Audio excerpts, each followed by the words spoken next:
Buenos días, tarde o noche, depende de donde nos estés viendo. La Mesa Argentina de la Carne Sustentable les da la bienvenida a este webinar Entre mitos y verdades, el rol de los rumiantes en la sustentabilidad global. Nuestro disertante es el ingeniero agrónomo José Jáuregui. El objetivo de esta reunión es exponer los datos actualizados sobre emisiones de gases de efecto invernadero en la ganadería, evaluando las opciones de mitigación y analizando el impacto de los ruminantes en la seguridad alimentaria mundial, así como su competencia por recursos con los humanos. José Martín Jáuregui es ingeniero agrónomo egresado de la Universidad Nacional de La Plata. Desde el año 2010 es docente de la Facultad de Ciencias Agrarias de la Universidad Nacional del Litoral, donde se desempeña como profesor adjunto de la Cátedra de Forrajes. Actualmente es gerente para Latinoamérica de la división Smart Farming de Datamars.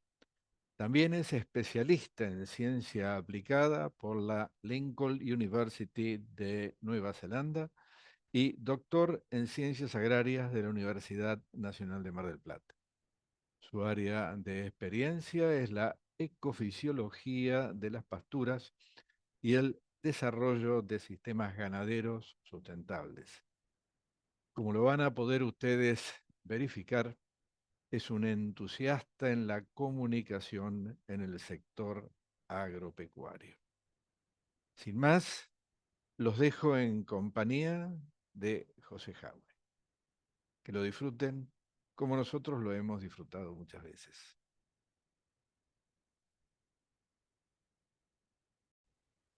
Bueno, muchas gracias a todos por la introducción, muchas gracias a la Max por la invitación y bueno, vamos a estar entonces compartiendo un poquito esto que me han pedido, un lindo desafío que es hablar sobre, denme un segundito, vamos a ocultar el, el panel de arriba, el panel de video, vamos a ocultar, ahí está.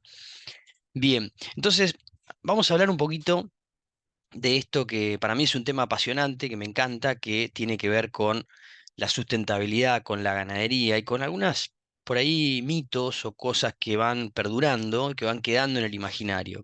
Así que el título de esta disertación, de este webinario, es este, que es Entre mitos y verdades, el rol de los rumiantes en la sustentabilidad global. La idea entonces es hablar de algunas de estas cuestiones. A mí hay algo que me viene llamando mucho la atención el último tiempo. Yo tengo una formación como ingeniero agrónomo y nuestra formación eh, generalmente es bastante dura, ¿no? No hemos tenido una formación por ahí muy amplia en ciencias sociales, más allá de que intervenimos muchísimo en diferentes ambientes y en esos ambientes hay personas. Em, y el último tiempo empezaron a surgir trabajos, papers de grupos de investigadores. Este es uno de los grupos, uno de los autores de este trabajo es un argentino, con una formación también de agrónomo, con una formación técnica muy importante en toda la parte de nutrición animal, y que hoy están mirando un poquito más allá, ¿no? Ellos dicen, somos parte de comunidades naturales y nuestras acciones hacia ellas se reflejan en nosotros mismos. Solo al cuidarlas podemos garantizar nuestra propia nutrición y bienestar. Esto para mí es una diferencia significativa respecto de por ahí los trabajos más típicos, ¿no? Donde uno evalúa la productividad, que por supuesto que son valiosos y son muy importantes para el progreso, em, pero que muchas veces empezamos a no mirar otras dimensiones de este tipo de intervenciones. Así que compartir un poco esto que empieza a ocurrir, porque creo que tiene que ver mucho con esto, esta segunda pregunta que es, ¿cómo nos mira la sociedad? Y la verdad es que la sociedad tiene una visión, bueno, diversa, ¿no? No todos van a pensar igual del campo, pero a mí hay algo que me llamó mucho la atención, que es una pequeña encuesta que se hizo en Twitter, que, bueno, es una red que yo frecuento, y en este caso, por supuesto, no tiene ningún rigor científico ni estadístico, pero sí se hizo una encuesta que respondieron 17.000 personas. Y básicamente, bueno, la encuesta se hacía a dos grupos, digamos, con una orientación política determinada. En ese momento pensemos que, bueno, se hablaba mucho de la grieta, se sigue hablando de la grieta, pero más allá de lo político, yo quiero detenernos un segundo en cuáles eran las palabras más repetidas. El tamaño de esa palabra refleja la cantidad de veces que se repetía esa palabra entre las personas a las que encuestaron. La pregunta era ¿cuál es la primera palabra que se te viene a la mente cuando se habla de campo? Bueno, por supuesto había un sector que repetía oligarquía, era una palabra bueno, se sigue todavía utilizando en muchos casos, y otro sector que la palabra más repetida era vaca. Pero miren la segunda palabra en orden de importancia. Entonces digo, ambos grupos hablaban de vaca. Ambos grupos identificaban a la vaca como un importante representante del campo. Entonces, esto creo que es un activo que todavía tenemos específicamente en la Argentina, pero ante la sociedad, digo, las vacas siguen siendo las grandes protagonistas del agro. Y esto es algo que también tenemos que ponderar, también tenemos que valorar y bueno, y empezar a mostrar entonces algunas de las cosas que hacemos.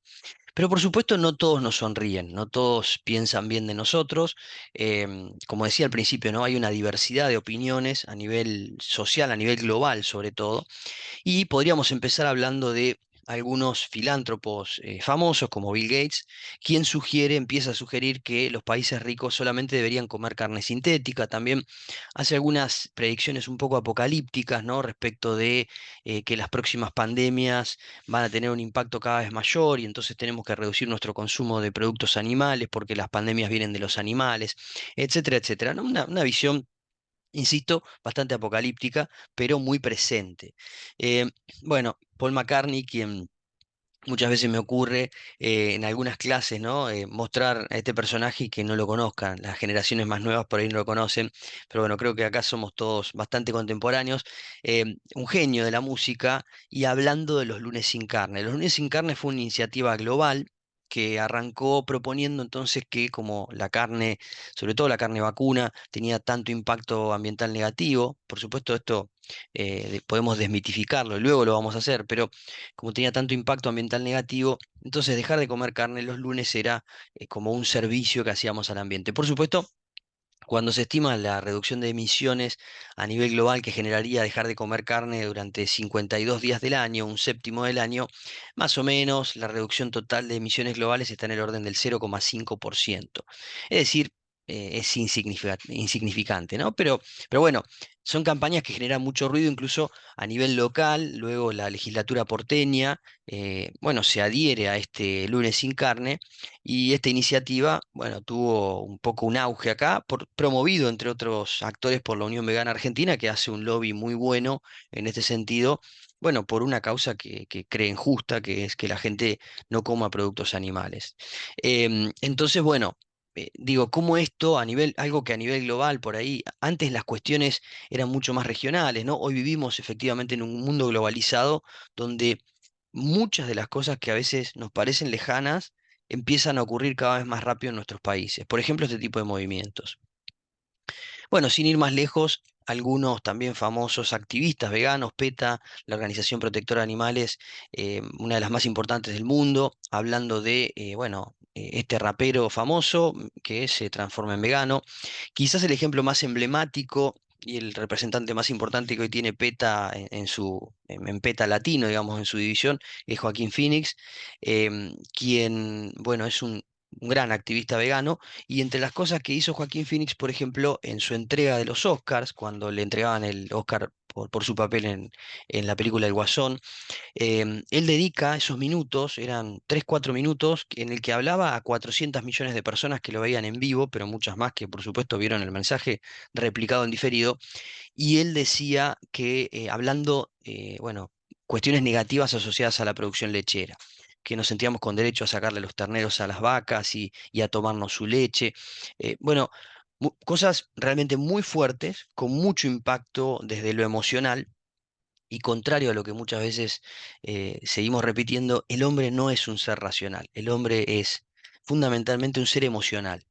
Y está a la vista que somos seres emocionales. Entonces, bueno, apelan, digamos, a esto, a lo emocional. Bueno, y otras campañas que hemos visto, estas son algunas que ocurren en ciudades, en países desarrollados, pero ya empezamos a ver cada vez más de este tipo de manifestaciones.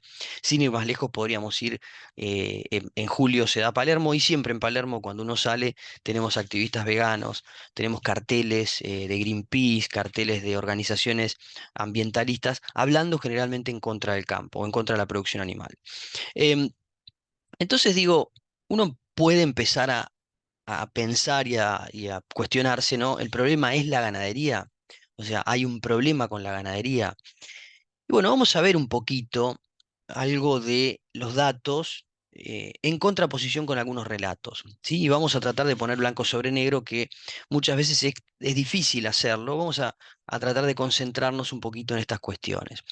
Por un lado hay un número que yo siempre muestro, que es este 1%. ¿Qué es el 1%? Bueno, el 1% es el estimado del porcentaje de veganos en el mundo. A nivel global, aproximadamente se habla de que hay un 1% de población efectivamente vegana. Por supuesto, esto es muy difícil de estimar. ¿Por qué? Porque todas las encuestas y todos los trabajos científicos que se hacen son del tipo self-reported. O sea, yo reporto que soy vegano o reporto que soy vegetariano o que no como carne o lo que sea, pero es difícil de comprobar si eso es efectivamente así o si yo lo reporto y después cambio mi dieta. Y de hecho, en Estados Unidos hay un estudio realizado que indica que aproximadamente el 84% de los veganos y vegetarianos abandona la dieta antes del año, es decir, empieza a comer productos de origen animal. Bueno, los vegetarianos ya lo hacen, ¿no? Por ahí el lobo lácteo vegetariano lo hace, pero empiezan a comer productos de origen animal por distintas razones. Por ahí preferencias, por ahí también cuestiones nutricionales y de salud. Es complejo, bueno, no me voy a meter en la parte de nutrición, pero es muy complejo para un vegano sin supervisión mantener, sin supervisión nutricional, mantener los niveles de algunos aminoácidos esenciales, algunos minerales en el organismo. Entonces, bueno, digo, esto por ahí para entender, digo, de dónde viene el lobby, pero por otro lado, qué tan fuerte es que un porcentaje tan pequeño de la población sea vegano y qué tan fuerte es el lobby, que es prácticamente de lo que hablamos. Hoy parece que todo el mundo se estuviera transformando al veganismo. Y después aparecen cosas raras como esta, ¿no? Estatista, un sitio donde se reportan estadísticas y hablan de dónde está teniendo un boom el vegetarianismo. ¿Dónde está teniendo un boom el vegetarianismo según Estatista? En Nigeria, esto es en números absolutos, que hay entre el 2016 y 2017 hubo 1.426.700 personas que se hicieron vegetarianas, 1.190.000 en Pakistán, bueno, Indonesia tercero, Filipinas cuarto.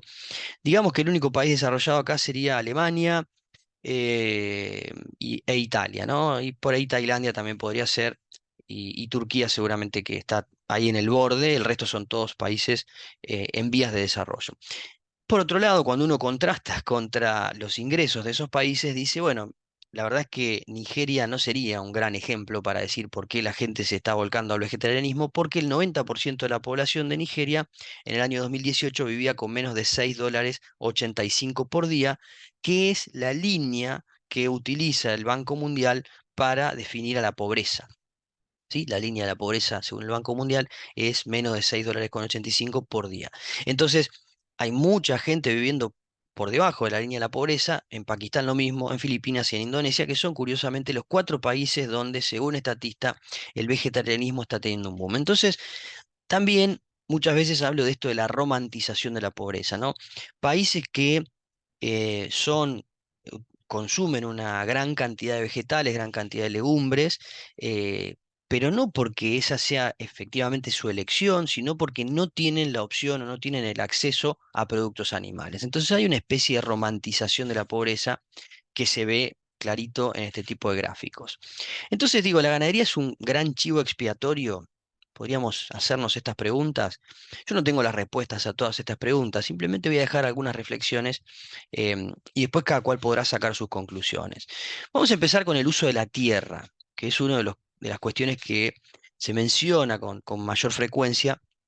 ¿Y de qué hablamos cuando hablamos del uso de la Tierra? Bueno, cuando se habla del uso de la Tierra podríamos dividir, por supuesto, el planeta como lo hace este sitio, World in Data, muy, muy bueno, el sitio muy interesante con un montón de información. Y dice, bueno, el 29% de la superficie de la Tierra es tierra firme y el 71% está ocupado por océanos. O sea que ya de entrada tenemos más o menos un tercio, menos de un tercio del total de tierra disponible que es tierra firme. De ese 29%, el 71% es tierra habitable, el resto no. Del 71% de la tierra habitable, el 46% es agrícola y el 54% no lo es.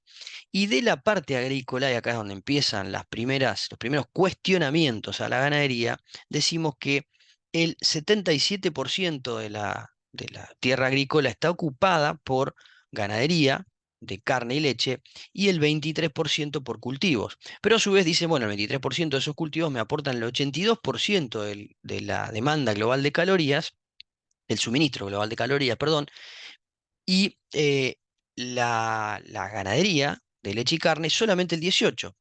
Y cuando vamos a la parte de proteína, decimos, bueno, pero la ganadería me aporta el 37% de la proteína, de la demanda de proteína, el suministro de proteína, y la agricultura de cultivos me aporta el 63%. Entonces acá arrancan las primeras confusiones. Y se generan este tipo de confusiones, ¿por qué? Porque si uno mira a priori esto, dice, bueno, la verdad es que la ganadería ocupa un montón de tierra, ¿sí? El 77% de la tierra arable a nivel mundial la ocupa la ganadería, qué barbaridad. Em, bueno, ¿qué pasa con esa tierra? Y ahí es donde empieza a aparecer la agronomía. Digo, para algo estudiamos agronomía, para algo se estudian suelos, para algo hay expertos en estos temas, y no hay que ser un experto para entender que la tierra no tiene un uso intercambiable, ¿sí? Una tierra que se utiliza para hacer forestación no tiene la misma calidad que una tierra que se utiliza para hacer agricultura. Y generalmente la tierra que se utiliza para hacer ganadería no puede ser usada para hacer agricultura. Es bastante simple. Vayamos a los bajos submeridionales de Santa Fe. ¿Qué podemos hacer? Agricultura no, porque se inundan, no porque tienen sales, no porque la calidad de los suelos no lo permite. Entonces, ¿qué hacemos? Ganadería. ¿Qué podemos hacer en algunos sitios semiáridos? Bueno, podemos hacer ganadería, quizás no de grandes rumiantes, pero sí de pequeños. Entonces, la tierra no tiene un uso intercambiable per se. ¿Sí? Y ahí entonces empezamos a mirar también datos, porque yo podría opinar esto y decir, bueno, a mí me parece que esto es así, pero la realidad y los datos muestran. Estos son datos de la FAO, de Anne Motet. Si tienen la oportunidad de ver algunas presentaciones y de leer sobre todo este trabajo que se llama Livestock on Our Plates or Eating at Our Tables, que es el ganado en nuestro plato o comiendo en nuestra mesa, un poco habla de la competencia entre la alimentación de los rumiantes versus la alimentación de los humanos. Anne Motet dice, menos de la mitad de la tierra, la FAO dice esto, que usa el ganado es potencialmente agrícola. Entonces uno podría desglosar esta información y decir, bueno, efectivamente tenemos pasturas en zonas aptas para cultivos, 685 millones de hectáreas, pero no aptas 1260. A su vez, silajes, remolacha, ¿no? Todas estas suculentas que muchas veces se utilizan para alimentar en algunos países al ganado, también ocupan 66 millones de hectáreas, cereales y granos y otras también, aceites y expellers.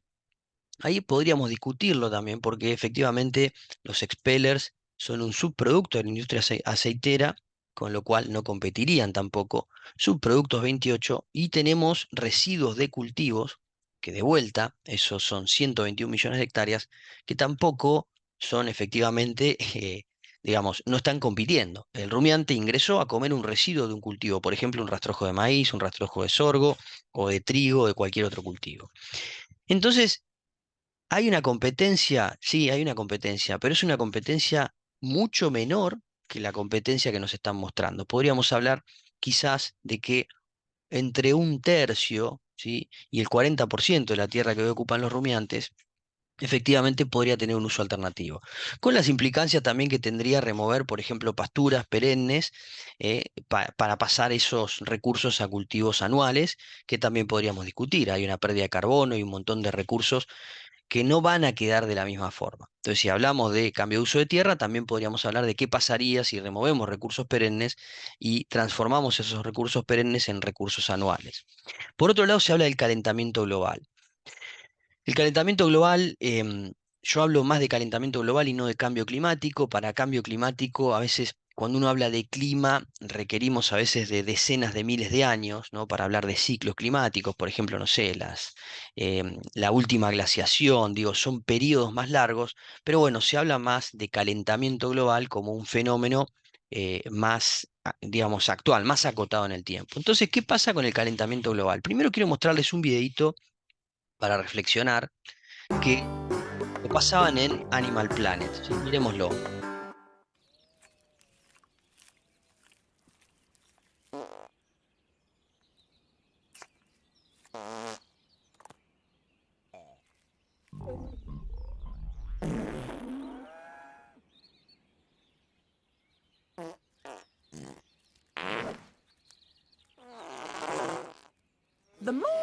meat we eat, the more cows there are producing greenhouse gases. Bueno, el video dice que cuanta más carne comemos, más vacas hay produciendo gases de efecto invernadero.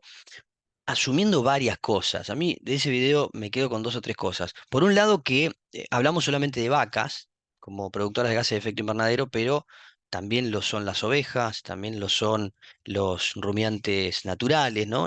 Porque podrían ser bisontes, también lo son algunos pequeños rumiantes como llamas, guanacos. Entonces hay también una confusión.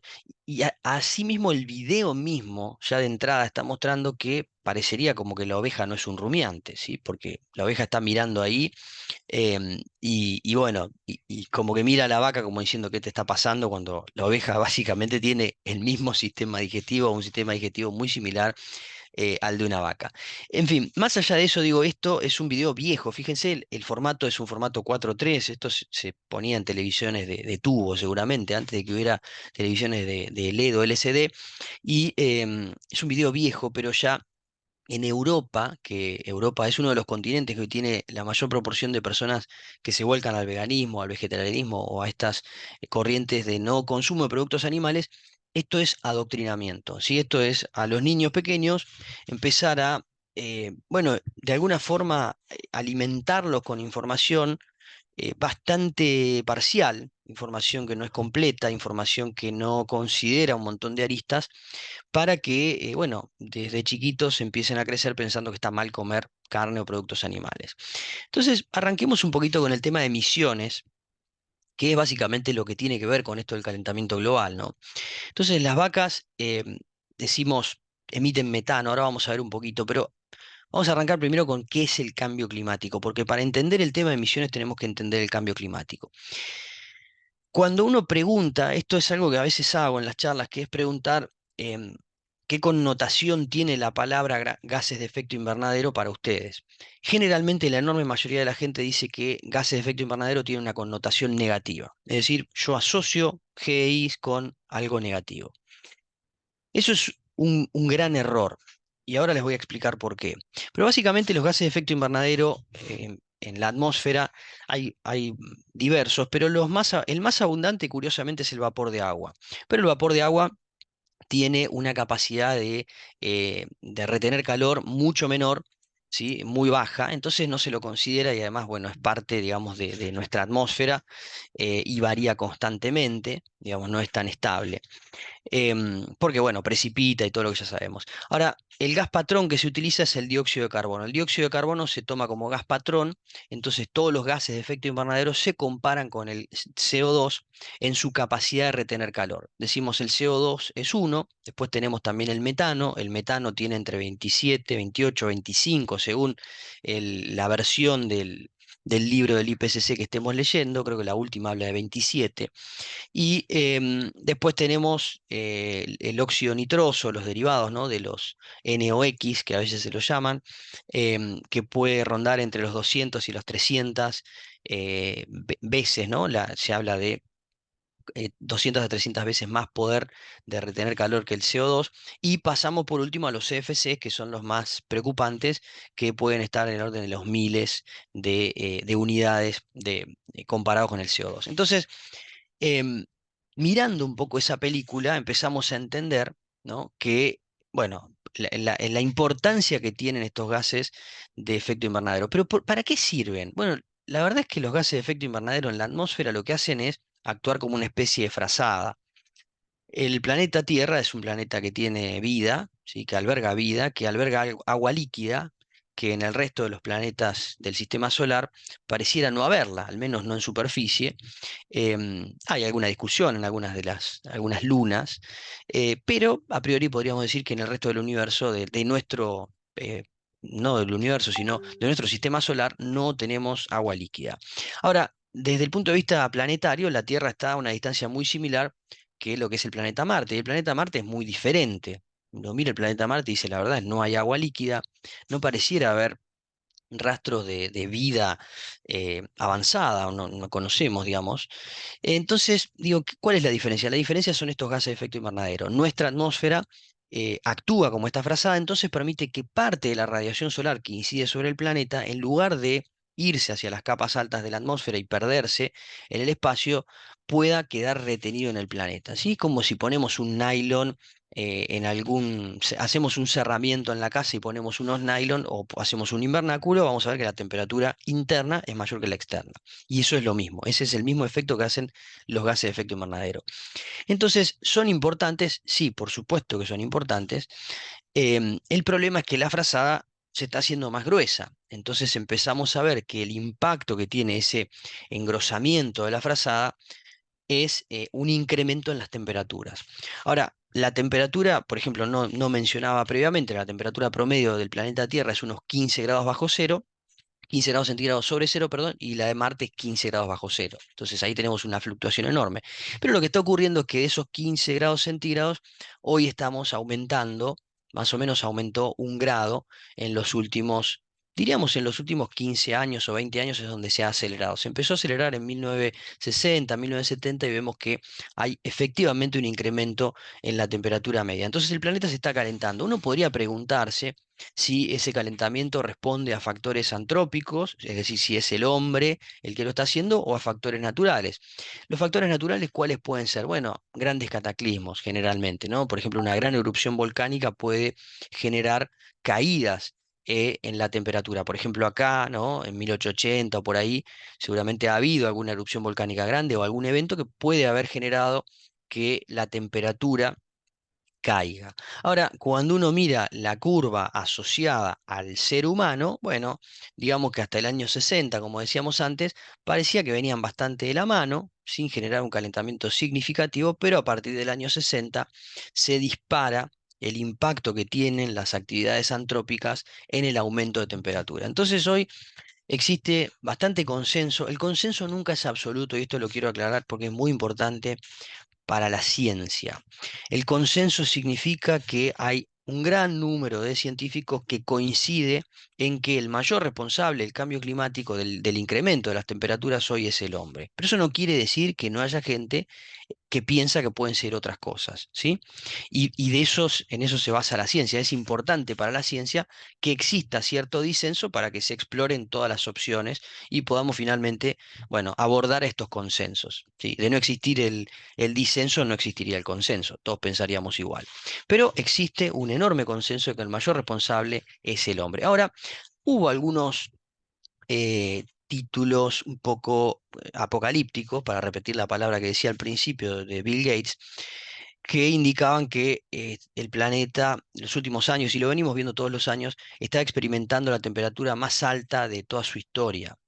Em, bueno, después cuando uno empezaba a indagar decía de su historia reciente, después cuando uno seguía indagando decía desde 1880 y así, ¿no? Bueno, la realidad es que existen instrumentos para medir temperatura que son recientes, digo, en el año cuando se empiezan a medir temperaturas, imaginemos los primeros dispositivos o los primeros registros ahí 1890, 1880, 1850, el registro de temperaturas era con un termómetro de mercurio u otro tipo, pero eran termómetros físicos, había un ser humano que iba a tomar las mediciones 2 veces, 3 veces al día, y había muy poquitos en el mundo. Entonces, es difícil hablar de las temperaturas más altas de la historia. Lo que sí está claro es que el planeta estuvo mucho más cálido en otras épocas geológicas, entre 10 y 15 grados más cálido que ahora, pero lo que sí vemos es que se da un incremento en la temperatura en los últimos 20 o 30 años, que es muy importante.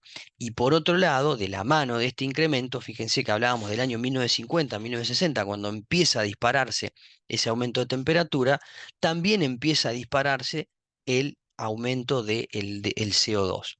Entonces, en el registro histórico, en los últimos 800.000 años, nunca vimos un nivel de dióxido de carbono tan alto en nuestra atmósfera.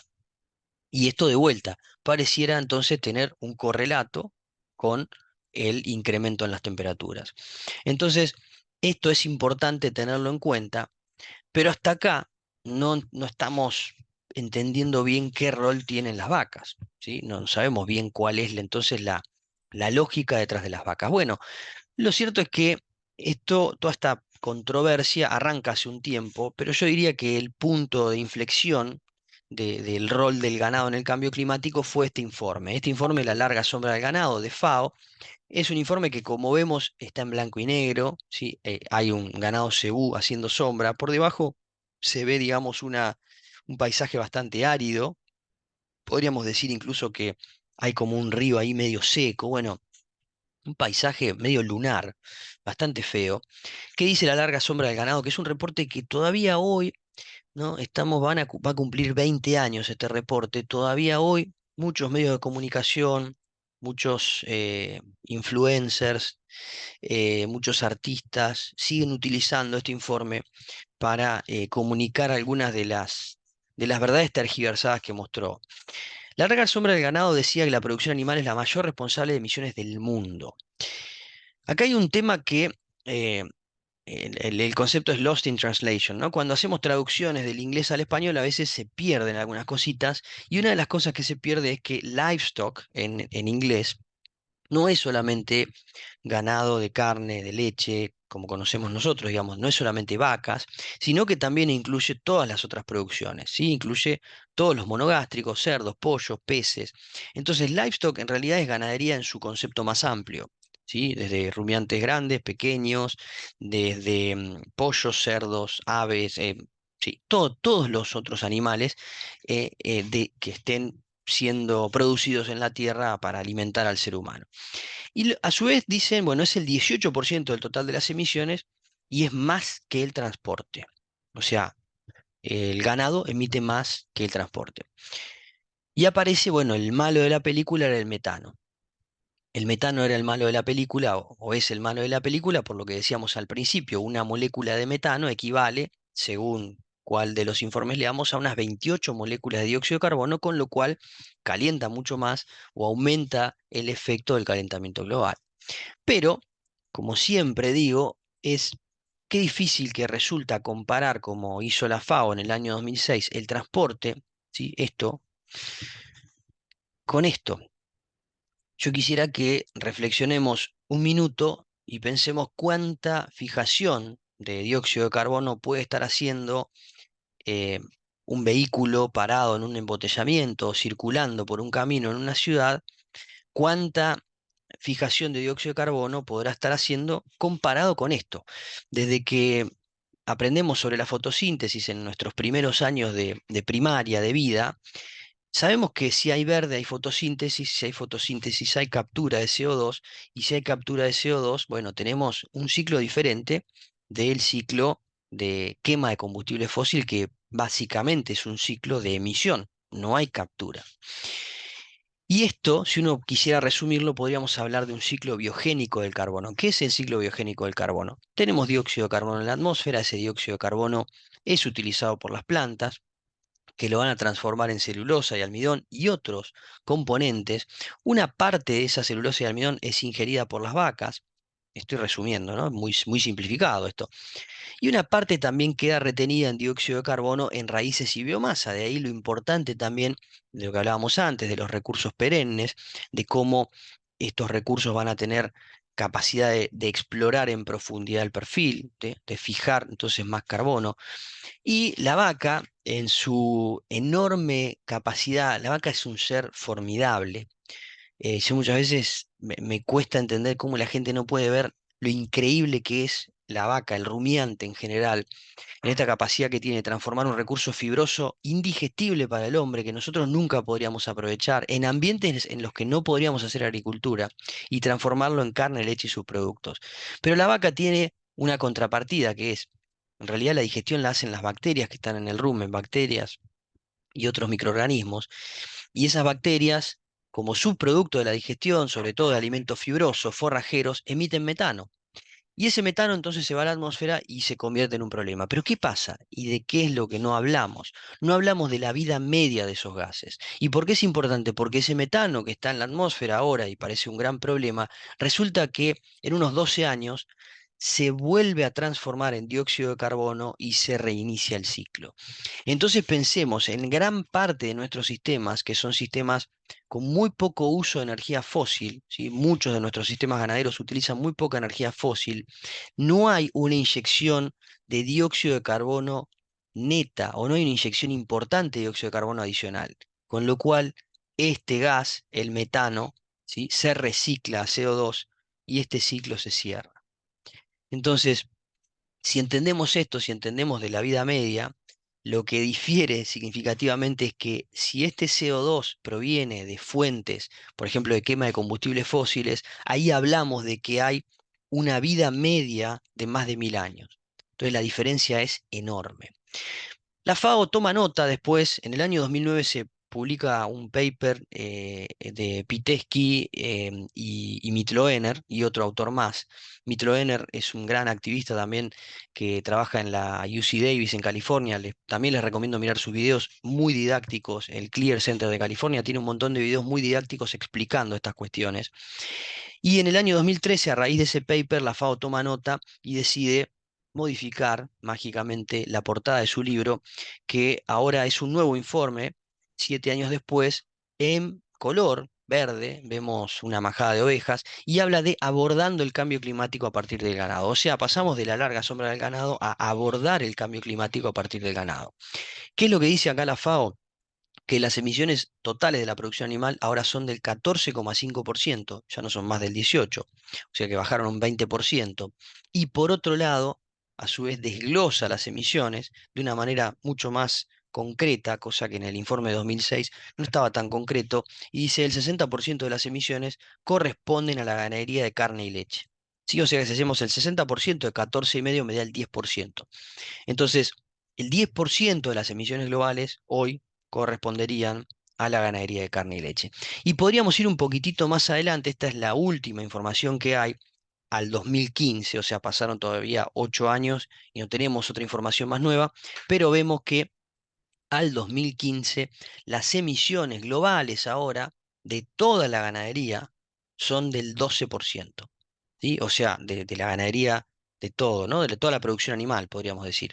O sea, pasamos del 14,5 al 12. O sea, sigue bajando. Entonces, seguimos teniendo estas bajas, ¿por qué? Porque no hemos reducido nuestras emisiones, sobre todo de la matriz energética, que es una matriz básicamente fósil. O sea, hemos seguido quemando combustibles fósiles al mismo ritmo, algunos países han bajado, pero otros han aumentado, o un ritmo aún mayor. Y entonces la ganadería cada vez va teniendo menos relevancia en el global de las emisiones. Esto, como siempre digo, no es una excusa o una razón para no hacer nuestra tarea. Nuestra tarea como cadena, nuestra tarea como productores es trabajar en reducir las emisiones y en mostrar que podemos hacerlo, en contarlo. ¿Por qué? Porque eso nos va a permitir también, como siempre, ingresar a otros mercados, como siempre, bueno, mostrar también a la sociedad que nosotros estamos haciendo nuestra parte y eso es muy importante. Y también, ¿por qué no? Mejorar nuestros sistemas productivos va a mejorar el ambiente, va a mejorar todo lo que tenemos alrededor. La otra cuestión importante que a mí me llamó muchísimo la atención fue que generalmente el metano uno lo asocia, o todo el mundo lo asocia cuando se dice metano, lo primero que se le viene a la mente a la gente es una vaca. Bueno, es cierto, las vacas son importantes en las emisiones de metano, pero hay un montón de otras fuentes, como podemos ver. Esto es el Global Methane Budget, que está online, es un trabajo, este trabajo tiene como 50 autores, pero también lo podemos encontrar online. ¿Qué encontramos? Bueno, la agricultura en su conjunto, además de los desechos, por alguna razón han puesto la agricultura y los desechos juntos, emiten esta cantidad, 227, la producción de combustibles fósiles 108, pero miren lo que son las fuentes naturales. 194 lo emiten los pantanos y hay otras fuentes naturales, ¿sí?, que emiten 40. Y también, además de haber emisiones, esto siempre es importante tenerlo en cuenta, además de haber emisiones, también hay capturas, ¿sí? Entonces acá tenemos algunas reacciones químicas en la atmósfera que permiten capturar y también hay captura de metano en suelos. Entonces, si uno desglosa todo esto, lo que encuentra es que efectivamente, cuando miramos esto, la fermentación entérica y el manejo del estiércol, que es lo más importante, digamos, desde el punto de vista de la emisión de metano de los rumiantes, es esa fermentación que ocurre en el rumen, es responsable del 17,8% de las emisiones globales de metano. El resto le corresponde a otros.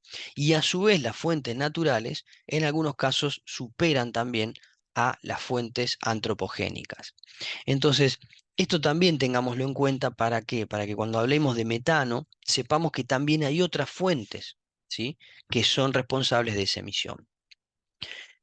Otra cuestión importante a tener en cuenta, para mí es central esto, y cuando vi estos datos me llamó mucho la atención, pero hay dos formas de ver las emisiones. Una es las emisiones per cápita, por supuesto, hay un montón de formas de verlo, pero una de las más típicas es emisiones per cápita. Cuando vemos emisiones per cápita, Argentina está muy cerquita de Chile y está efectivamente por encima de otros países de la región.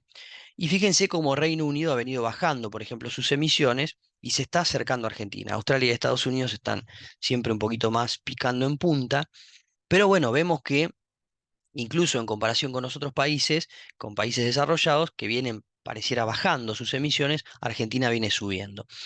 Ahora, ¿qué pasa cuando miramos el acumulado global de emisiones de CO2 desde el año 1750 hasta la actualidad? Bueno, resulta que la Argentina emitió desde el año 1750 al 2020 solamente el 0,5%, perdón, se me fue a la otra, el 0,5% de las emisiones globales. Mientras que Europa emitió el 31, Estados Unidos el 25 casi, y China el 14, y sigue en aumento. Entonces todo Sudamérica emitió el 2,6% de las emisiones globales de CO2 desde el año 1750. De vuelta, esto no es que sea una excusa para no hacer nuestra tarea, pero sí creo que no hemos sido lo suficientemente hábiles en contar esto, en mostrar esto también al mundo y en contar que, bueno, nosotros, perfecto, estamos asumiendo compromisos globales de reducción de emisiones, pero tengamos en cuenta cuál es nuestro rol en las emisiones globales hasta la actualidad. Tengamos en cuenta que en muchos casos se nos está exigiendo cosas que son cosas que han logrado países desarrollados a países que todavía tenemos un montón de trabajo para poder sacar a nuestra propia gente, por ejemplo, de la pobreza, para poder lograr un progreso y un desarrollo. Entonces, creo que son cosas que tenemos que poner en la balanza y poder contar, sobre todo, al resto de la población, que esto seguramente no lo sabe. ¿Qué pasa con las emisiones en Argentina de la ganadería? Bueno, está claro que esto ocurre en todos los países que tienen, bueno, grandes stocks ganaderos y poblaciones por ahí en relación a su stock ganadero pequeñas. Bueno, por ejemplo, Nueva Zelanda es un ejemplo, Argentina es un ejemplo, Paraguay tiene algo similar, Uruguay lo mismo. ¿Por qué? Porque sus poblaciones en relación a la cantidad de rumiantes son importantes. Entonces, digamos, la ganadería en el total, esta es la distribución, el 50% de las emisiones corresponden a energía, el 40% a la agricultura, y de la agricultura, si uno se mete en el detalle, de ese 40%, digamos, porcentualmente, la enorme mayoría de esos 40 puntos porcentuales, 34 puntos porcentuales corresponden a la ganadería. O sea que, bueno, vemos efectivamente que tiene un rol importante, claro, en las emisiones de un país que tiene, bueno, una enorme cantidad de rumiantes y que a su vez también tiene un menor desarrollo que otros países. Si uno mira lo mismo en Estados Unidos, que también tiene un stock ganadero enorme, Estados Unidos tiene mucha más emisión asociada a la parte energética y mucha menor a la parte, proporcionalmente, ¿no?, a la parte ganadera o agrícola. Entonces, bueno, ¿cuál es la buena noticia detrás de esto? Que, bueno, venimos en una reducción de las megatoneladas de CO2 equivalente atribuidas a la ganadería, vienen cayendo, o sea, venimos bajando, por supuesto con fluctuaciones, con altos y bajos, y el porcentaje de los gases de efecto invernadero atribuidos a la ganadería también viene bajando, por lo mismo que decíamos antes. Nuestro stock ganadero no se ha movido significativamente en los últimos 30, 40 años, pero sí se ha movido la matriz energética, es decir, tenemos más autos, tenemos más emisión, entonces proporcionalmente la contribución que hace la ganadería a las gases de efecto invernadero viene bajando. Bueno, el último tiempo, por supuesto, un poco más estancada, pero venimos bajando. Entonces, se viene haciendo algo de tarea en esto. Yo creo que hay mucho para mejorar. Podríamos también discutir un montón de estas cuestiones en otro webinario, pero tenemos problemas con nuestros índices reproductivos en ganadería, entonces animales que emiten sin producir, etcétera.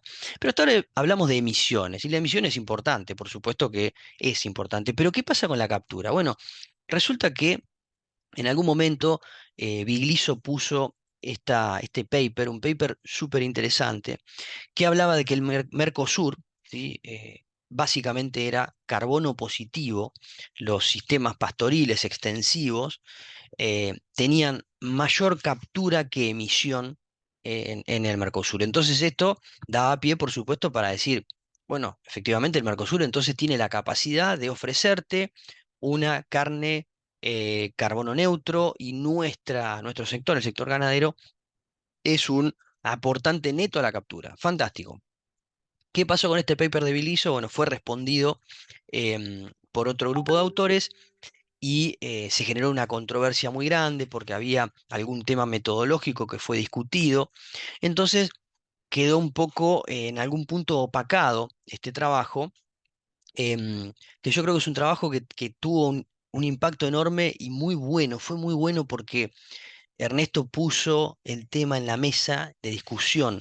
De golpe, dejamos de tener que un poco autoflagelarnos como sector y pudimos empezar a contar otra historia desde otra perspectiva, diciendo, bueno, guarda porque nuestros sistemas también están capturando o parecieran estar capturando. Se armó toda una controversia, los científicos se pelean con papers, entonces hubo papers de respuesta a esto y respuesta a la respuesta, que los invito a leerla, muy interesante, pero en líneas generales quedó un poco opacado por ese tipo de cuestionamientos.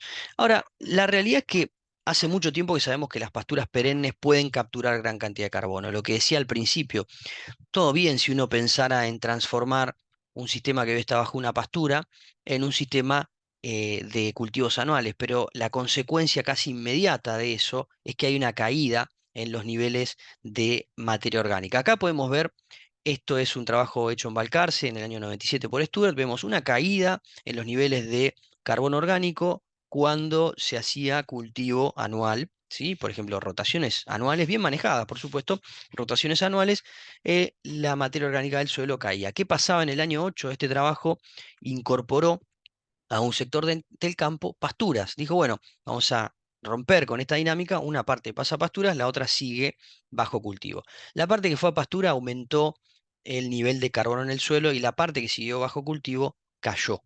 Entonces, esto, por supuesto, va a llegar a un límite, acá va a haber un límite y acá seguramente haya un límite en el que se estabilizan. Pero lo cierto es que las pasturas perennes pueden capturar gran cantidad de carbono y generalmente van a capturar esos sistemas más cantidad de carbono que los sistemas anuales. Un trabajo similar, en este caso de muy larga duración, fíjense, empezó en el año 64 a medir carbono en suelo con distintos tipos de rotaciones, 0% de pastura, 66, 50 y 33, eran los cuatro tratamientos. Em, Cuando no había pasturas, esto es lo que se ve, una caída de la materia orgánica en el suelo sistemática. Cuando había 66 o 50% de pasturas en la rotación, el nivel, por supuesto que hubo fluctuaciones y caídas que responden a otras cosas, pero el nivel de materia orgánica pudo sostenerse en suelos que son más pobres que los suelos de Balcarce. Entonces, esto es una buena noticia. Para mí la noticia, esto fue como el baldazo de agua fría. Yo venía muy entusiasmado con el paper de Biliso y con toda esta cuestión. Cuando empiezan las primeras respuestas, se generó un poco algo disruptivo. Bueno, ¿qué pasa? Entonces, ¿estamos fijando carbono? ¿No estamos fijando carbono? Y este paper de Álvarez y Berongaray y otros autores dice, bueno, no. Según nuestros datos medidos, ellos midieron en el 2007 un montón de puntos donde tenían datos de CO2 sobre pasturas y fueron de vuelta a medir en 2019, esos puntos estaban georreferenciados, no encontraron diferencias significativas en los stocks de carbono de los suelos. Y la conclusión fue, los pastizales pampeanos no están secuestrando carbono. Esto fue una conclusión, fue fuerte cuando yo lo leí y lo charlaba con Gonza y fue fuerte, pero detrás de esto había una buena noticia. Ellos establecían que podía haber dos hipótesis. Una era, hay una baja productividad de estos recursos, ¿sí? Y la otra era, bueno, quizás los suelos están saturados de carbono. Y no, dijeron, la principal razón es que los recursos producen poco y eso tiene solución. Podemos mejorar la productividad de nuestros recursos forrajeros. Y dijeron, bueno, los suelos están al 50% de su capacidad de captura. Esto significa, esto es una gran noticia, porque significa que tenemos el vaso medio lleno. Nos queda todavía otro medio vaso para poder llenar con carbono, para poder capturar carbono. Y acá viene el rol de los rumiantes. ¿Por qué? Porque los rumiantes también en pastoreo permiten aumentar la captura, ¿sí? Entonces, ahora les voy a mostrar otro trabajo, pero esto es una revisión en donde encuentran que la técnica más efectiva para lograr el incremento en el carbono orgánico del suelo es el pastoreo rotativo. ¿sí? El pastoreo continuo, por supuesto que no funciona, no funciona bien.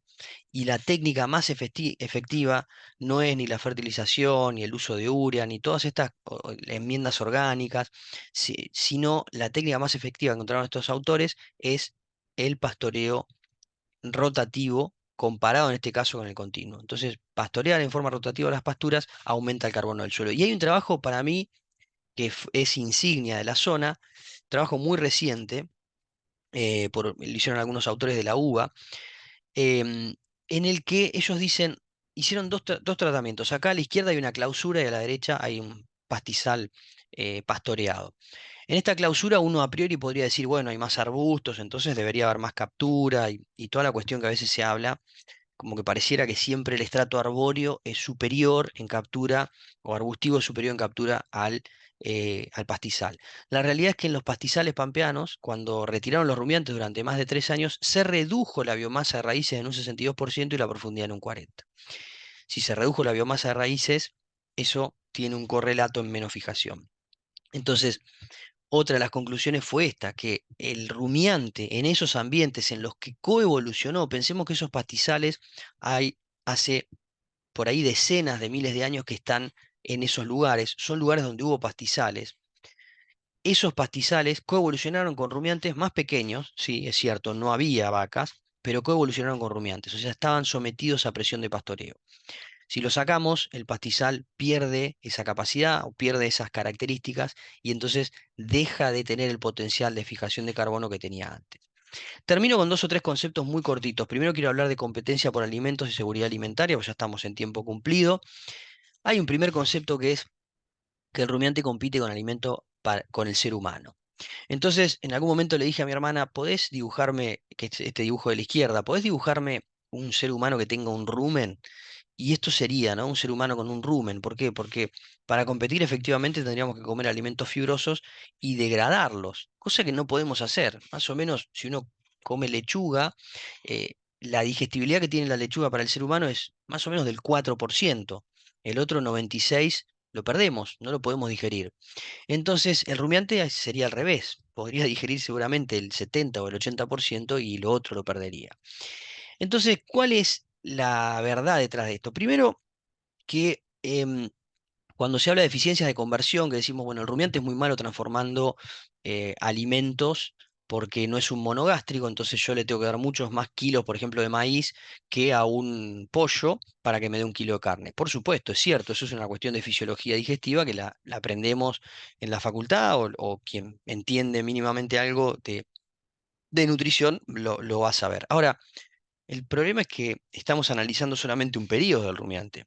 Entonces acá hicimos un análisis global de cuántos kilos de maíz necesitaba un novillo de 450 kilos de peso vivo durante toda su vida, digamos, desde que la alimentación de la madre, desde que se preña la madre, hasta que efectivamente faenamos ese animal y llegamos a esta conclusión que requería 572 kilos, o sea, 1,3 kilos de grano por kilo de peso vivo. Un pollo requiere 2, un pez puede requerir 1,3, 1,5, un cerdo 3, y bueno, y llegamos al rumiante que me da 1,3. Entonces, cuando analizamos el ciclo global, contrario a lo que es un pollo, un cerdo, que pasan casi toda su vida confinados, bueno, el animal, el rumiante, pasa gran parte de su vida comiendo pasto. Entonces, el grano es un componente final de su dieta o de alguna porción de la recría, pero es muy poquito. Y esto mismo es lo que después hay otros, esto es un resumen que enviamos a APA, pero hay un paper mucho más extenso de Arrieta que pueden buscar, muy exhaustivo, y Arrieta describe perfectamente también estas cuestiones con mucha más profundidad, hace un análisis más profundo y llega a una conclusión aún mejor, que es 92 y 8. Entonces, efectivamente, tenemos una ganadería extremadamente pastoril que compite muy poquito con el alimento para el ser humano. Y por otro lado, cuando miramos qué pasa a nivel global, porque uno podría pensar, bueno, Argentina es la excepción a la norma. No, la realidad es que a nivel global, la dieta promedio de un rumiante tiene 46% de pasturas, pastizales y verdeos, 8% de silajes y suculentas, 19% son residuos de cultivo, 5% expellers, que es un subproducto de la industria aceitera, otros subproductos de la industria del 5%, otros no comestibles el 3%, granos solamente el 13% y otros comestibles el 1%. Es decir, solamente el 14% de lo que consume un rumiante compite con el alimento para el hombre, pero el 86% no lo hace. Este es un gran número que tira un poco por la borda un montón de los mitos que hay alrededor de que competimos un montón con alimento para el hombre. No es así. Esto es un promedio global. Por supuesto, tenemos deudas pendientes. Y esto también hay que hacernos cargo, y una de las mayores deudas es la deforestación, y podríamos dedicar también un webinario entero a hablar de deforestación, de causas y mencionar, bueno, la ganadería es una gran causa de la deforestación, particularmente en Brasil. En muchos casos, y contrario al imaginario popular, no responde a las grandes corporaciones. Las grandes corporaciones van a hacer agricultura, generalmente en esas regiones, sino a pequeños agricultores y agricultura de subsistencia que lo que hacen es quemar algunas porciones de selva para poder instalar algunos animales ahí y subsistir de eso. Pero el pastoreo es, digamos, el ganado es responsable casi del 39% de la deforestación que ocurrió entre el año 2000 y 2018. Entonces ahí tenemos que trabajar en eso. Hay estrategias. Una de las estrategias es combinar la ganadería con bosques. En este caso podría ser un bosque implantado, podría ser un bosque de pinos, un bosque de eucaliptus, donde tengamos también ganadería. Y también, ¿por qué no? Digo, hay opciones en los bosques nativos, ¿sí? Existen algunas especies, por supuesto que en bosques cerrados no podemos, tenemos mucha menos capacidad de intervención, pero en bosques más abiertos o en bosques en los que podemos efectivamente remover algunos arbolitos más pequeños para permitir que prosperen los más grandes, ingresa un poco más de luz y eso favorece el crecimiento de pastos y podemos tener entonces ganadería interactuando en esos ambientes. Y bueno, y sería lo mejor de los dos mundos, ¿no? Estamos conservando un ecosistema muy importante y además estamos generando producción de carne en esos ambientes. Termino con 3 o 4 conclusiones, me pasé un poquito del tiempo, pero creo que estamos. Primeramente, los rumiantes ocupan mucha superficie arable. Arable es un concepto medio viejo, porque bueno, el arado se usa cada vez menos, pero es superficie que no es agrícola. Entonces, son transformadores de ambientes marginales en productivos. Eso tenemos que poder mostrarlo. Yo creo que es muy fácil mostrarlo, pero mucha gente no lo sabe y tenemos que poder mostrarlo. Emiten menos del 10% de las emisiones globales. Entonces, hagámonos cargo de ese 10%. No, no quiere decir que, bueno, entonces no importa. Sí, importa, es el 10%, pero no nos autoflagelemos, ¿sí? Sabemos que tenemos que trabajar para reducirlas, sabemos que esto nunca va a llegar a cero porque todas las actividades humanas generan emisión, pero también sabemos que tenemos un potencial de captura. Y ahí viene la parte de los suelos. Los suelos son grandes reservorios de carbono. Y los suelos de nuestra región y de Argentina están al 50% de su capacidad. Podemos recomponerlos con buenas pasturas, mejorando los pastizales que tenemos, mejorando el uso de esos recursos, ¿sí? Y por supuesto, tratando de alguna manera en esos ambientes de pastizales de evitar clausuras. Las clausuras generalmente prolongadas no colaboran con este fin.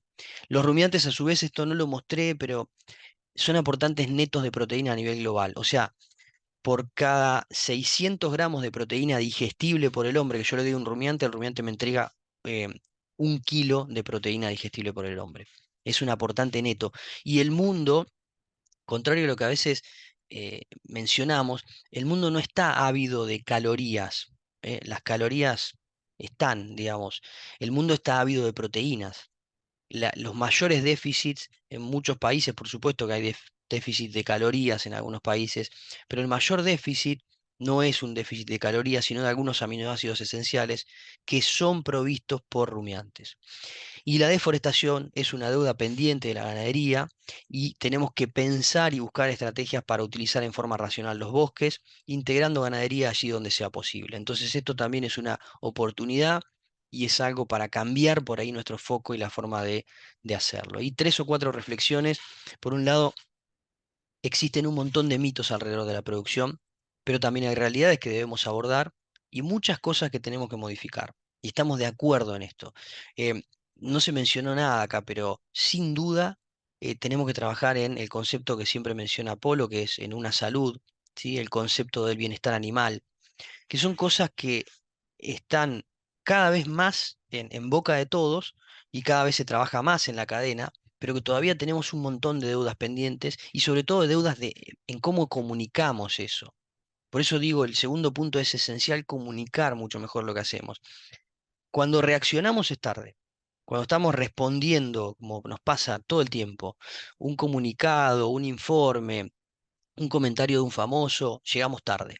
Entonces, tenemos que comunicar de antemano, decir, bueno, esto es lo que hacemos, así lo hacemos, mostrarlo, contarlo, traer esos buenos ejemplos y replicarlos. Esa es la forma de seguir avanzando en la cadena.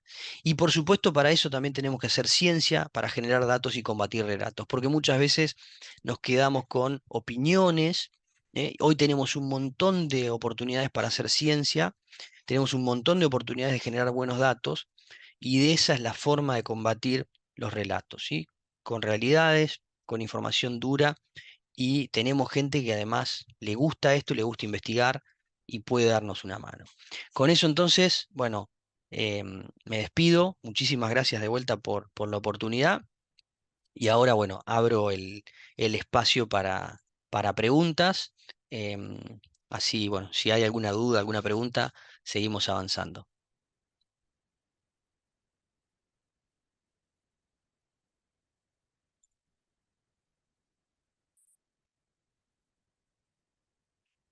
Y efectivamente, la superficie arable, digamos, la superficie que ocupa la ganadería, gran parte de esa superficie, más o menos un 70%, digamos, del 77% sería así, del 77% de la tierra arable, el otro que ocupa la ganadería, el 80% más o menos de eso es tierra marginal o semi-marginal, y el 20 sería tierra agrícola, un poquito más por ahí.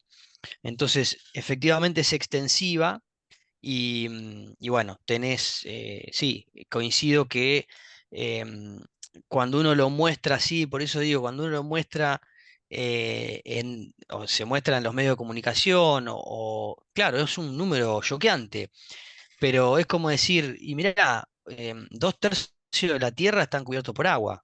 O sea, ya de entrada tenés un 70% de la superficie de la Tierra es agua. Bueno, esto es lo mismo. No quiere decir que en esa superficie uno pueda hacer otra cosa. Ahí donde aparece la cuestión del uso de la tierra y creo que no hemos sido muy claros en general en comunicar esto de que la tierra no es todo intercambiable. Por momentos a mí me quedó la sensación, yo no sé si ha sido como quizás ha sido la expansión agrícola en algún momento, o que en algún momento todo el mundo hacía soja en todos lados, ¿no? En la época de la soja de $600, había soja en cualquier ambiente, ¿sí? Sí, o cualquier desastre, y quizás quedó esa idea como, bueno, entonces podemos hacer soja en todos lados. La realidad es que no, o sí, podés, pero a costa del desastre después que vemos hoy en muchos suelos erosionados. Y ahí podría haber estado la ganadería en forma mucho más racional, cuidando el recurso, incluso conviviendo con algunos ecosistemas por ahí con bosques, y bueno, hubiera sido mucho más lógico, seguramente esa tierra no era tierra agrícola. La transformamos en agrícola, ¿no? Pero no era tierra agrícola. Muchas gracias, José. Marcelo Hilario Rojas Panelo hace un comentario y una pregunta felicitándote y menciona que, perdón, Europa se ha puesto muy brava con el tema de la deforestación. ¿Cuál es tu opinión? Linda Eh, pregunta. yo tengo una opinión muy crítica respecto, digamos, de la posición europea. em, Europa se desarrolló, digamos, podríamos decir así, Europa, gran parte de los países desarrollados del mundo se desarrollaron en base al consumo de sus recursos naturales. Europa, bueno, de hecho, el norte de Europa, hoy quedan el 20% más o menos de los bosques originales, ¿no? Que había en esas regiones. Entonces Europa perdió, depende de las zonas, entre el 50 y el 70% de su superficie de bosque nativo en los últimos 2000 años. Em, y hoy está en una posición, bueno, de poder tomar este tipo de medidas, por supuesto, porque son países desarrollados, entonces tienen la capacidad también de imponer algunas normas de juego en otros países. Em, más allá de mi opinión, y de que, insisto, tiene una opinión crítica respecto de esto, em, la realidad es que Europa ya, digamos, tiene esta ley, el Parlamento Europeo aprobó esta ley, y tenemos dos opciones, digamos.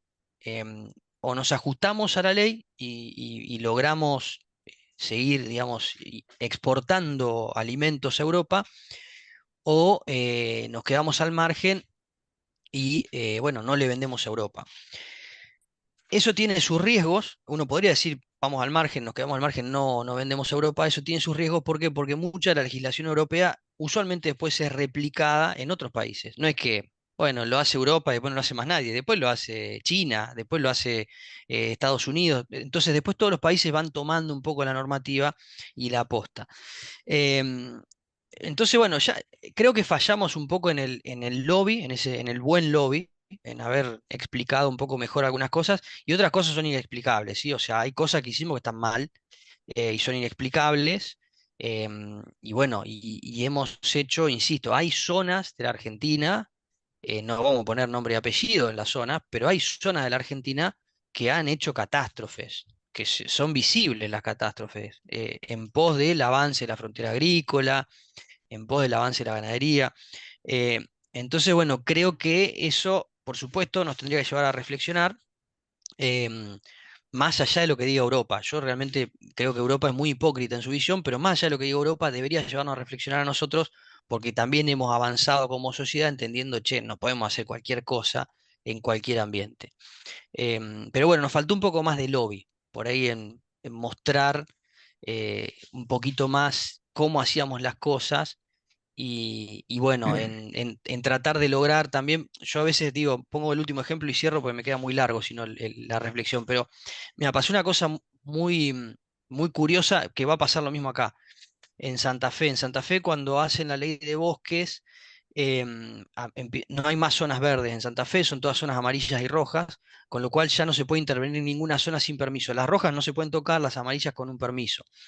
Em, y eso generó una situación muy desigual entre productores. Había productores que habían desmontado absolutamente todo, todo, no había nada en el campo, y habían hecho ganadería, habían hecho cualquier cosa, lo que le pareció, va, en ese momento lógico, y el productor de al lado le dijeron, quedó en una zona roja, por ejemplo, y no puede tocar más nada. Y ese productor tiene que convivir con un bosque que es sumamente improductivo en términos del vecino al lado, pagando los mismos impuestos, o sea, con un montón de cosas y con un costo a su vez de la tierra, ¿no? Él perdió valor de su tierra porque una tierra no puede tocar.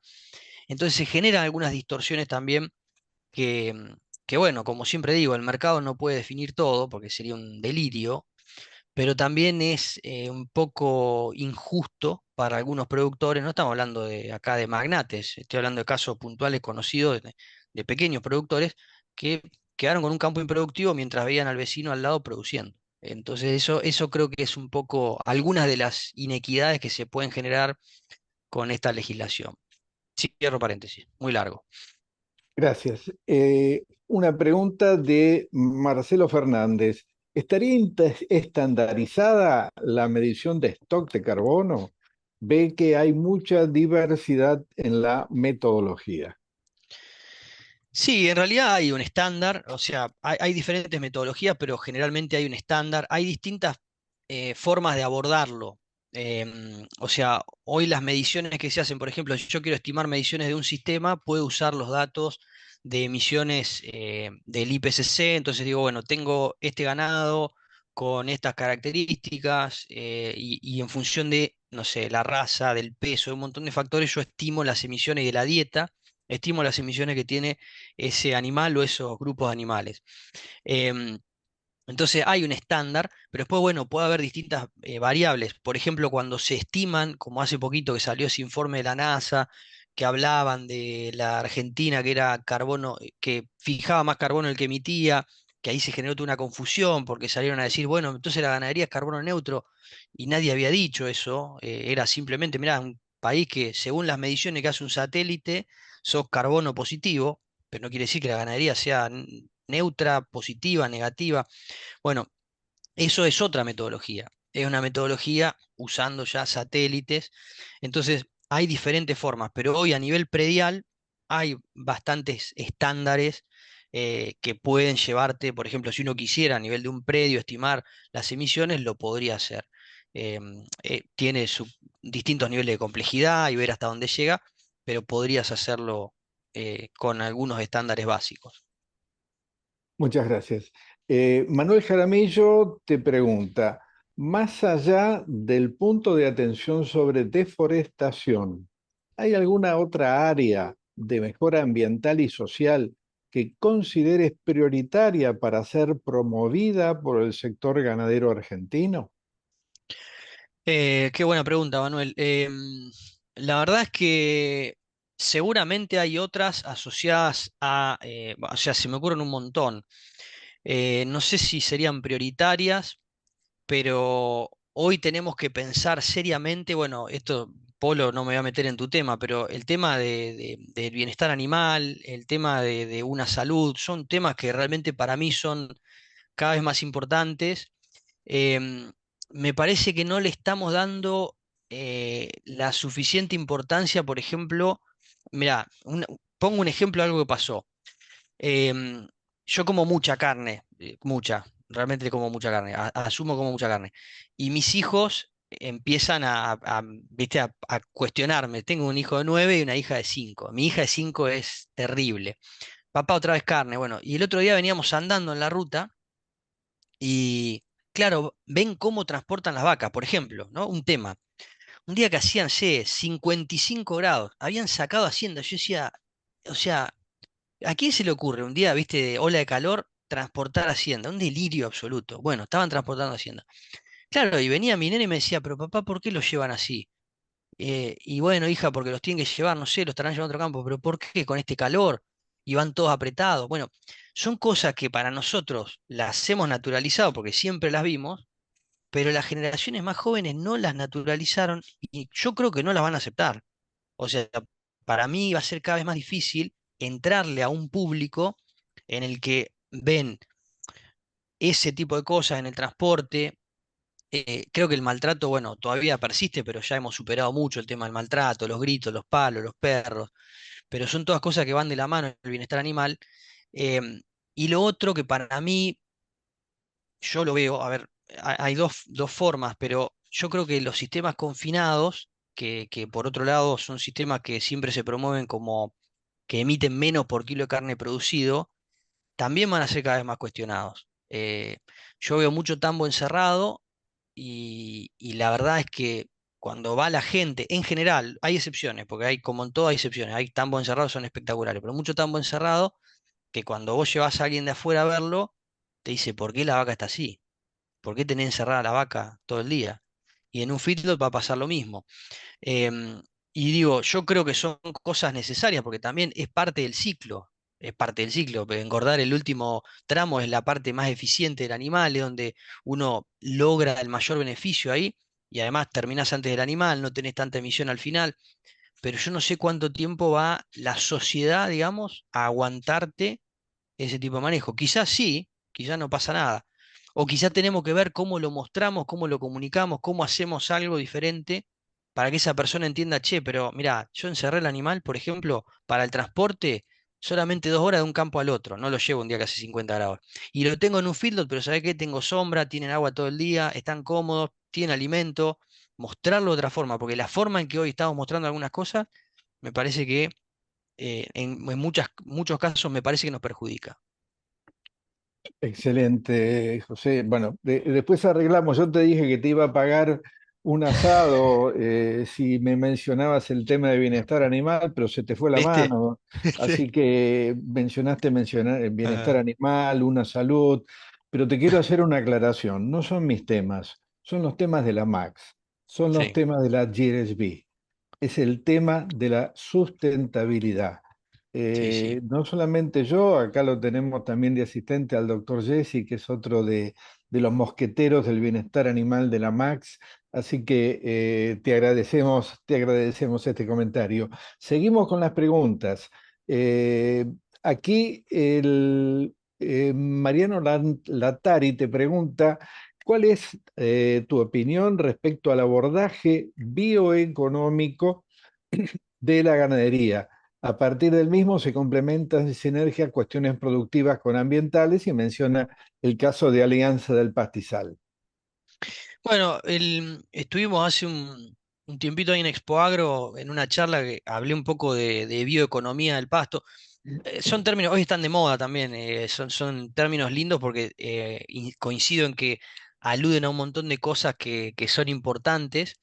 Y bueno, yo creo que sí, que va, o sea, hoy hay que pensar en algún momento los sistemas productivos era como, yo no sé, me acuerdo, mi viejo fue ganadero un tiempo, bueno, y uno era como una industria, ¿no? Decir, bueno, tengo una vaca, tiene este ternero, vendo el ternero. La preocupación era productiva, casi exclusivamente, y por supuesto, bueno, económico-financiera. No había una preocupación de otro tipo, del ambiente, social, qué sé yo, nadie pensaba mucho en el resto. Hoy hay que pensar en todo, hay que pensar también en el recurso, por supuesto, ambiental, hay que pensar en la cuestión social, hay que pensar en el bienestar no solo de la vaca, sino también del animal, em, y hay que contar una buena historia. Para mí, si se quiere, hay buenos ejemplos de muy buenas historias ganaderas que apelan a todo esto, ¿no? A decir, che, además de producir, estamos mejorando la salud del suelo. Además de producir carne, estamos, no sé, conectándonos con comunidades, estamos protegiendo un pastizal, estamos protegiendo un bosque, no sé. Esas son buenas historias que necesita la ganadería. Y yo estoy convencido que hay un montón, esto que mencionabas, digo, Alianza del Pastizal, hay un montón de buenas historias, y a veces no llegan, o a ver, por ahí llegan, pero las contamos entre nosotros. Em, y ahí es donde me parece que nos falta un poquito más de lobby, decir, bueno, vamos a contársela a los chicos de una escuela secundaria. Hace un tiempo me invitaron a dar una charla, todavía la tengo que coordinar, pero me invitaron a dar una charla para colegio secundario acá en el norte de Santa Fe, para hablar de ganadería. Porque dicen, no, los chicos piensan algo, quiero que venga otra visión, qué es lo que están haciendo. Digo, ese tipo de iniciativas me parece que son las que capaz que nos falta contar un poquito más, pero coincido, sí, que hay que hablar de estos temas, em, y sacar, a veces dejar de hablarnos entre nosotros. Yo creo que entre nosotros estamos todos de acuerdo, o bueno, todos de acuerdo no, pero más o menos entendemos que hay un rumbo y hay algunas cosas que tenemos en común, pero cuando vamos a hablarle al vecino, cuando vamos a hablarle al amigo que te dice, pero ustedes, ¿cómo hacen esto? ¿Cómo producen así con la vaca? No sabemos bien qué decirle. Ahí es donde nos falta por ahí el concepto este de storytelling, ¿no? Contar una buena historia, una historia real, ¿no? Porque no tenemos que inventar nada, pero una buena historia de lo que estamos haciendo y las cosas que hacemos bien. Bueno, excelente. Hay varios comentarios y varias preguntas de Rita Basqueto y te voy a hacer una pequeña síntesis. Ella dice que eh, es muy importante libre de deforestación y conversión, gran tema en que las carnes argentinas producidas en sistemas productivos que favorecen la regeneración de los suelos, restauración de los ecosistemas, aumento de la biodiversidad, deberían destacarse para ser valoradas en el mundo. Ella dice que una compañía como Carnes Agrodiversity intenta mostrar su triple certificación orgánica, grass-fit y ecológica Outcome. Sin embargo, le cuesta muchísimo instalar este concepto en ganadería y carnes. Es una síntesis de los Sí, comentarios que ella ha hecho. Por supuesto, genial tu aporte sobre bienestar animal y traslados. sí, bueno, buenísimo, Rita, coincido. Yo creo que hay dos temas ahí. Uno es el consumidor argentino todavía, el consumidor promedio, ¿no? Estamos hablando, todavía lo que está buscando en general es carne barata. Y diría que en medio de crisis todavía se agrava la situación, ¿no? Decir, che, ¿qué quieres comer carne? Por supuesto, a medida que aumenta el poder adquisitivo, uno quiere carne de mejor calidad, uno quiere carne con otra certificación u otra cosa. Em, entonces, ese es un primer problema del mercado interno. Y nosotros tenemos mucha de nuestra carne que se vuelca al mercado interno. Entonces ahí, bueno, tenemos una limitante que por ahí este tipo de carnes con certificaciones y todo podrían ingresar. perfectamente bien a otros mercados que la podrían pagar. El segundo punto es, estos mercados hoy pagan un adicional en general por este tipo de carnes, por certificaciones y todo. Em, pero de aquí a los próximos, yo no sé, no puedo hacer futurología, pero yo diría que de acá a 20 años, ese posiblemente sea el estándar. O sea, posiblemente tengamos un nuevo estándar de producción en el que tengamos que agregar todos esos sellos para poder ingresar un producto incluso al mercado local. ¿Sí? Entonces, también a veces empiezan a pasar estas cosas de certificaciones que al principio son todas opcionales, bueno, esto sí, lo podés hacer o no, y después se vuelve el estándar y ya no te lo pagan más. Y se asume que todo el mundo, bueno, levantaste la vara. Eh, y así, bueno, han ocurrido un montón de cosas, como que, no sé, antes se cuestionaban algunas cuestiones productivas, hoy, no, esto es un estándar. Tiene que ser así. Si no es así, no entra en la industria. Creo que nos va a empezar a pasar lo mismo. Por supuesto, se puede demorar más, pero con la producción ganadera. Pero sin duda son cosas que agregan valor. em, Insisto, creo que la dificultad hoy en Argentina es no tenemos todavía un mercado a veces maduro o es un mercado muy chico el que puede, digamos, diferenciar esa carne y decir, ah, mirá, compré, por ejemplo, no sé, se me ocurre otra marca ahí, la Julia Organics. Bueno, compré la Julia y es orgánico y es regenerativo y entender todo eso, pero el público promedio va a la carnicería y compra carne y si consigue barato y en oferta, mejor. Pero sí, creo que es el camino. Me parece que en el futuro cercano ese va a ser, posiblemente sea la única o una de las pocas vías de producir, va a ser esa, haciendo las cosas bien.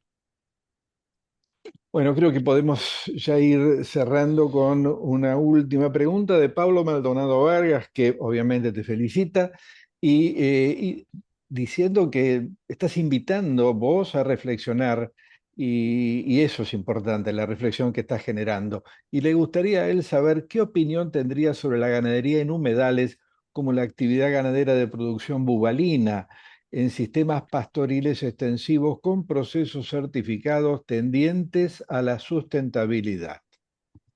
Bueno, muy bueno. Mirá, el fin de semana pasado estuve con un muchacho acá del norte de Santa Fe y bueno, justamente hablaba de de la producción de búfalos. Yo la verdad no tengo experiencia en búfalos, más que lo poco que he visto dando vueltas, pero no tengo experiencia. Pero me pareció una producción, o sea, impresionante la capacidad. O sea, si el rumiante, la vaca en promedio, puede transformar recursos poco digestibles, el búfalo me decía, pasamos situaciones de todo tipo y color y el búfalo seguía en pie. Lo que por supuesto mermaba a veces era la parte reproductiva, pero el búfalo es súper rústico, necesitan el agua, por eso está bueno el concepto de humedales, porque necesitan el agua. Me decía que en algún momento, en plena sequía, habían tenido algunas dificultades porque el búfalo usa mucho también el agua y el barro para regular su temperatura, y bueno, ante la falta de agua en ambientes complicados, sufría, pero creo que es una producción poco explorada, no tenemos tanta información. En Argentina, en Brasil hay mucho más, pero en Argentina no tenemos tanta información y sin duda creo que sería una opción viable.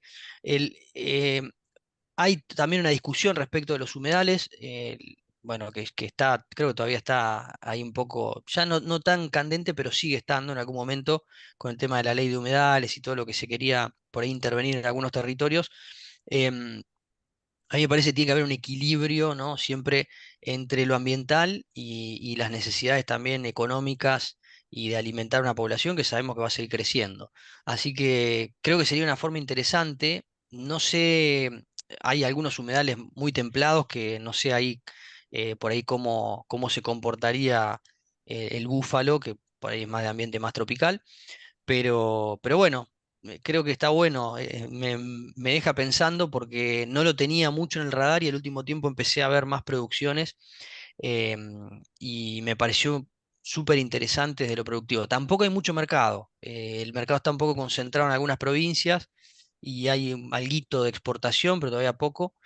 Pero bueno, es interesante y y ocupa ambientes muy marginales que una vaca no podría ocupar, por ejemplo. Entonces sería, bueno, algo para explorar también. Bueno, y como comentarios finales te paso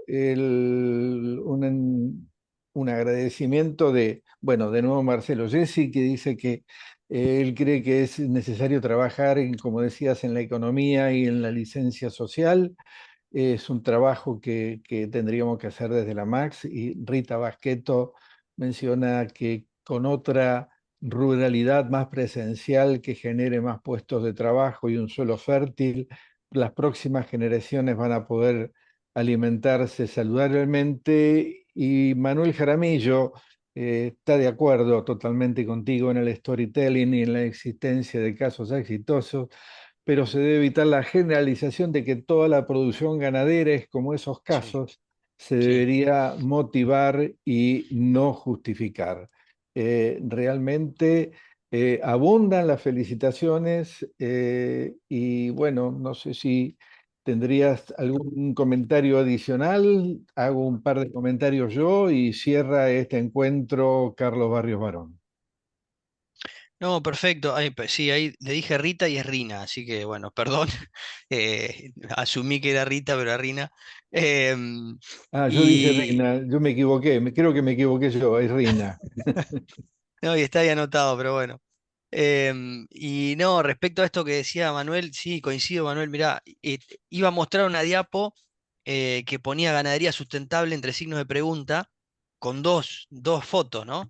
Y es real, o sea, hay ganadería que puede ser sustentable y puede ser muy buena y es fantástica porque provee servicios ecosistémicos, servicios ambientales, provee servicios económicos, nos da servicios sociales, y hay otra que uno se da cuenta que no, que va para atrás, que degrada, que bueno, va en contra de todo lo que está bien. Entonces, creo que es cierto, por eso también criticaba esto de a veces el apuro de algunas instituciones por decir, eh, no, la ganadería sustentable cuando salió de la NASA, sin haber leído el estudio de la NASA. O sea, lee el estudio de la NASA primero, después salía a comentar a ver qué dice la NASA, porque si no, después sale chequeado a decirte, no, dijiste una barbaridad, sale Infobae a decirte dijiste una barbaridad y queda mal toda la cadena.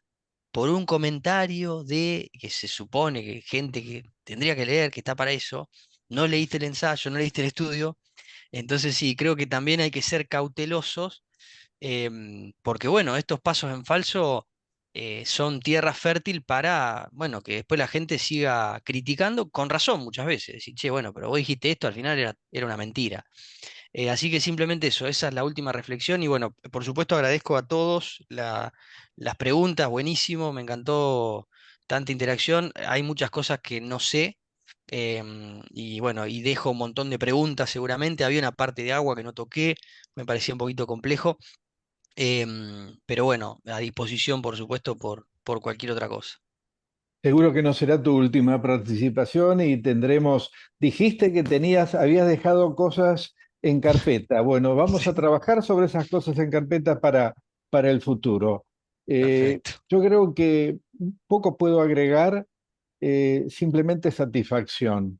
Estos son los momentos de aprendizaje que nos da la Max, momentos que los vengo disfrutando desde hace muchos años y que, como vos dijiste, la época de oro, yo digo la misma blasfemia que dijiste vos. La pandemia fue una época de oro de la comunicación, la explosión de la comunicación virtual y todo esto. Y bueno, esa blasfemia nos ha llevado a esta situación actual en la cual estamos hiperconectados, hipercomunicados y haciendo este rol de la Max. Carlos, me gustaría tus palabras de cierre. Agradezco a todos y con tus palabras nos despedimos. José, la verdad, bueno, comparto todo lo que Polo ha transmitido recién. Ha sido una exposición muy clara, muy fresca. Has tenido, digamos, la doble o la facilidad como para transmitir pasión y la búsqueda de la pasión en nosotros mismos, buscando las cosas positivas de lo que hacemos, pero a su vez has tenido la humildad de reconocer que el camino aún falta y que en este terreno de la sustentabilidad, en todos sus aspectos, tenemos cosas pendientes. Y yo, más allá, se habló de bienestar animal, obviamente, se habló del carbono y demás, pero quiero resaltar también algo que cada vez me pega más fuerte, el bienestar humano, la parte social, que arranca con nuestras familias, con nuestros equipos, con la comunidad donde nosotros estamos. Si queremos contar historias para más allá de los datos científicos, más allá de poder mostrar que somos sustentables con el ambiente, si queremos mostrar historias, ganémonos a la gente, tengamos a la gente como corresponde. Creo que en este terreno, lamentablemente, hay muchos que hacen el camino contrario, que quitan sustentabilidad en nuestro país en cuanto a la consideración de las personas, digamos, ¿no? Entonces, este es un tema en el cual también nos debemos, como Max, cuidar a las personas, cuidar a nuestros equipos y hacer que esas sociedades en las cuales nosotros estamos insertos en el interior nos quieran porque vean lo que hacemos y vean que en la medida de las posibilidades de cada ganadero, de cada empresario ganadero, está el estar cerca de la comunidad y no como una cuestión divergentes en veredas opuestas. Pero bueno, muy bueno lo tuyo porque creo que va mucho en ese camino y como decía Polo, creo que te vamos a volver a escuchar, con todo lo que decís que te quedó faltando, lo anotamos para la próxima, José. Muchas Dale, gracias. perfecto. Muchísimas gracias a todos, muy buenas tardes y no dejo pasar la oportunidad. Mañana vamos a tener también un webinar con un invitado de lujo hablando de comunicación y carne. Síganos en LinkedIn, ahí va a estar la información para aquellos que no lo han recibido, para que puedan encontrarse mañana de nuevo con nosotros. Hasta mañana entonces.